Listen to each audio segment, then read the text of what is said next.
Bienvenue dans votre formation La gestion du temps par l'efficacité professionnelle dispensée par Optim Assistance. Vous êtes dans le module de formation Déléguer efficacement. Déléguer, c'est quoi? Tout d'abord, il conviendra de choisir ce que vous allez déléguer. Nous allons voir comment déléguer efficacement. Pour déléguer quoi? Pourquoi? À qui? Et enfin, comment vous allez vous y prendre pour déléguer et faire en sorte que cette délégation soit non seulement valorisante pour vous, pour votre entreprise, pour votre famille, pour la personne à qui vous déléguez aussi, et que cette délégation vous gagne aussi du temps, puisque c'est évidemment le but recherché de cette formation. Tout d'abord, pourquoi déléguer? Quand vous allez déléguer, vous allez garder du temps pour votre cœur de métier. Ce que vous savez le mieux faire en un minimum de temps qui va vous rapporter le plus gros possible. Rappelez-vous, la matrice en jeu est fort, les activités jackpot. Elle va aussi responsabiliser et valoriser vos collaborateurs. Parce que vous allez leur montrer que vous leur faites confiance, ils vont se sentir plus impliqués dans votre équipe. Ça va aussi vous permettre de respecter vos engagements en termes de délai, en termes de priorité aussi, puisque la gestion du temps ne va pas sans la gestion des priorités. De déléguer, ça va vous permettre de gagner du temps sans que ce ne soit trop chronophage ou énergivore, en tout cas pour les personnes à qui vous allez déléguer. Vous allez gagner en qualité de service. Si vous vous débarrassez de ce que vous savez le moins bien faire, si vous le déléguez à quelqu'un de spécialiste, ce sera mieux fait. En moins de temps, évidemment. Vous allez impliquer votre entourage et vous allez gagner de l'argent dans un contexte professionnel et surtout gagner en charge mentale, gagner en sérénité. Ensuite, nous allons nous interroger sur le quoi.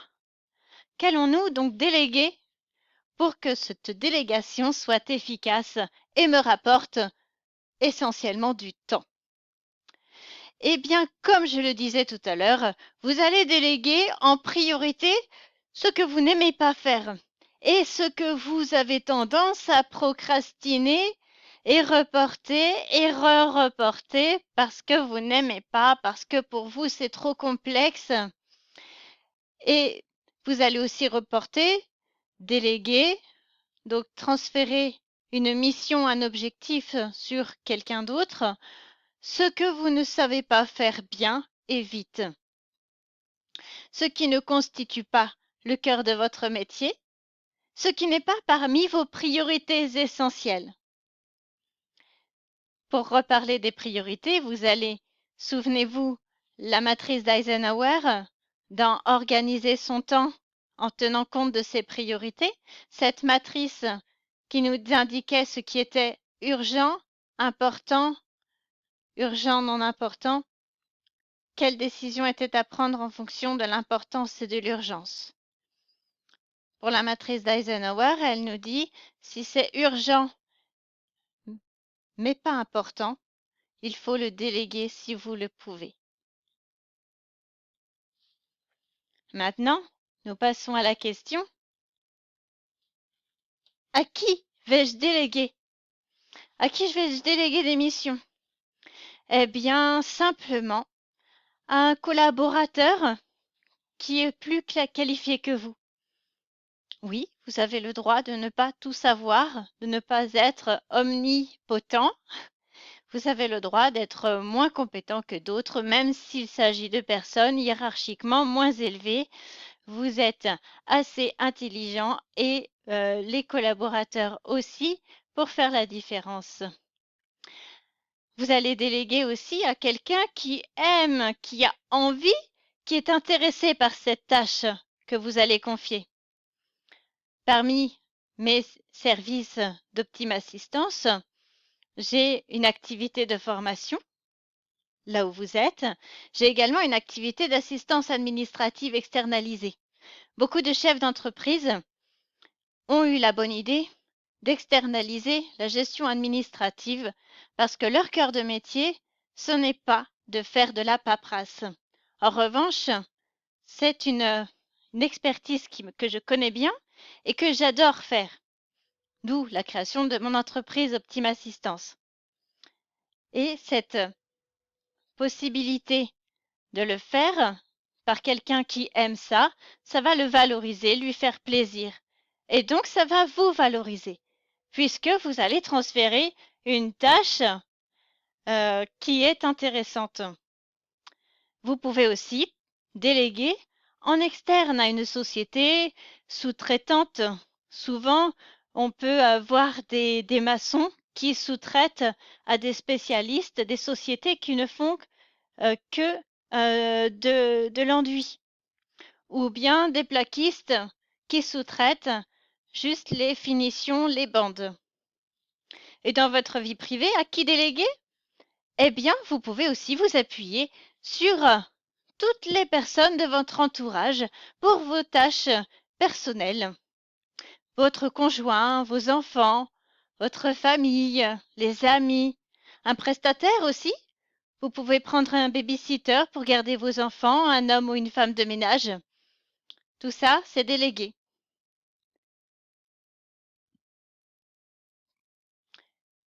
Alors, comment déléguer efficacement? Parce que déléguer, c'est bien, mais ça peut être très, très contre-productif si la délégation n'est pas faite correctement. Donc, le nerf de la guerre va consister à être un délégateur efficace. Tout va se passer principalement avant la délégation. Tout d'abord, acceptez vous-même de ne pas avoir la maîtrise de tout, le pouvoir, le contrôle de tout faire vous-même. Vous n'êtes pas surhumain. Ensuite, vous allez responsabiliser et valoriser la personne à qui vous allez déléguer en lui témoignant la confiance que vous avez envers elle ou lui. Et avant de déléguer, vous allez aussi prendre bien le temps d'expliquer les tenants, les aboutissants de la mission confiée, quelles sont les composantes nécessaires, mais pas plus. Vous n'en dites pas trop pour éviter d'embrouiller par la surinformation, pour que la personne ait toutes les clés en main pour atteindre l'objectif. Vous allez aussi communiquer clairement et précisément sur ce que vous attendez de cette personne, sur l'objectif de la mission confiée. Évidemment, on en revient aussi au acquis. Adaptez votre demande à votre personne, à la personne concernée. En a-t-elle les compétences? En a-t-elle le temps? En a-t-elle l'envie? A-t-elle une mentalité qui est propice à accepter de déléguer? N'hésitez pas à faire reformuler après explication pour vous assurer de la compréhension de l'objectif. Vous pouvez l'avoir formulé de manière smart pour en revenir à la formulation des objectifs dans le module de formation des priorités. Là aussi, le SMART va vous permettre de communiquer clairement sur l'objectif auprès de la personne à qui vous confiez une mission.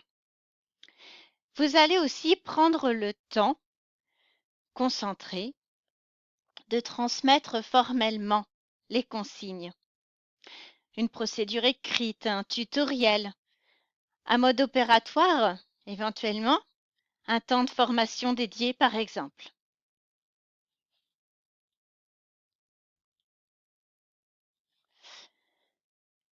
Ensuite, ça y est, votre collaborateur est prêt, il est parti. Pendant qu'il réalise la mission, vous n'avez pas terminé votre mission de délégateur à vous. Vous allez évidemment suivre le travail accompli au début, vérifier encore la bonne compréhension de l'objectif. Il est très important de vous montrer disponible. Vous accompagner la transition. Vous allez aussi laisser à votre collaborateur, et ça c'est très important, le libre choix de la méthode. Ce qui compte, c'est l'objectif, la fin, pas les moyens. Et enfin, après, donc ça y est, la mission a été déléguée, réalisée. Après, vous allez faire un point avec la personne qui a fait le travail à votre place. Vous allez débriefer sur les résultats. Est-ce que c'est vraiment ce que j'attendais? Est-ce que c'est encore mieux? Ouais, super, félicitations. Vous allez l'encourager. Vous allez ajuster avec des axes de progrès. Si un point était manquant, vous complétez la formation. Vous répondez aux questions. Et vous pouvez aussi en profiter pour adapter l'étendue de la mission, soit en allant plus loin dans l'objectif, dans ce que vous pouvez attendre de cette personne pour vous aider, soit au contraire, c'était peut-être un peu trop ambitieux et il s'agirait donc de réduire l'étendue de la mission. Et là aussi, après, vous allez suivre régulièrement la réalisation de la mission déléguée s'il s'agit d'une mission récurrente. Et surtout, très important, vous allez remercier